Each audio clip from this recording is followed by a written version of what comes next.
माझ्या मते जो काही एक तर पुण्याचा जो बॉम्बस्फोट आहे, ज्याची मला काही जे ब्रीफिंग आहे त्याच्यामध्ये पोलिसांचा तपास योग्य दिशेने आहे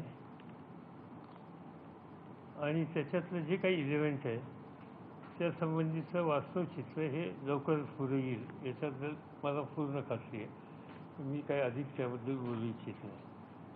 मुंबईमध्ये जो काही प्रकार झाला आझाद मैदानावरचा तो अतिशय चांगल्या पद्धतीने हाताळला असं माझं मत आहे. ते कर्तव्यगार मंत्री आहेत, त्यांचं काम चांगलं आहे आणि या पद्धतीची एका काम करणाऱ्या माणसाच्या संबंधी सतत अशा प्रकारची चर्चा करणं ही योग्य नाही.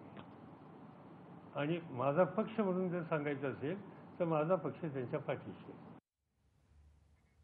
आणि याबद्दल गृहमंत्री आर पाटील यांनी IBN लोकमतशी बोलताना समाधान व्यक्त केलं.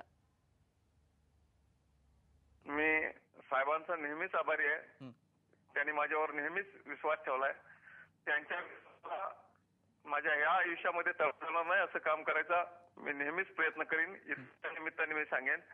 पण जी मुंबईमध्ये घटना घडली त्याची एक बाजू धरून पुढे आणण्याचा सातत्याने प्रयत्न होतोय.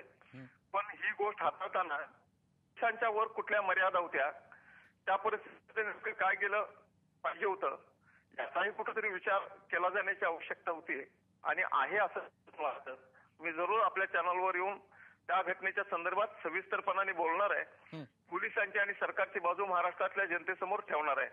पण आरोप प्रत्यारोप टीका टिप्पणी हा गदारोळ होता. ह्या वातावरणामध्ये अजून बोलायला नको म्हणून मी बोललो नव्हतो. पण एक दिवस मी स्पष्टपणाने काय नेमकं घडलं, काय अडचणी आल्या आणि पोलिसांनी कोणत्या परिस्थितीमध्ये ह्या बाबी हाताळल्या, ज्यावेळी ही सगळी माहिती लोकांच्या समोर येईल त्यावेळी ज्यांना कोणाला काही अगदी पक्ष म्हणून किंवा राजकारण म्हणून जे काही वेगळं वाटतंय त्यांची मतं सुद्धा बदलतील.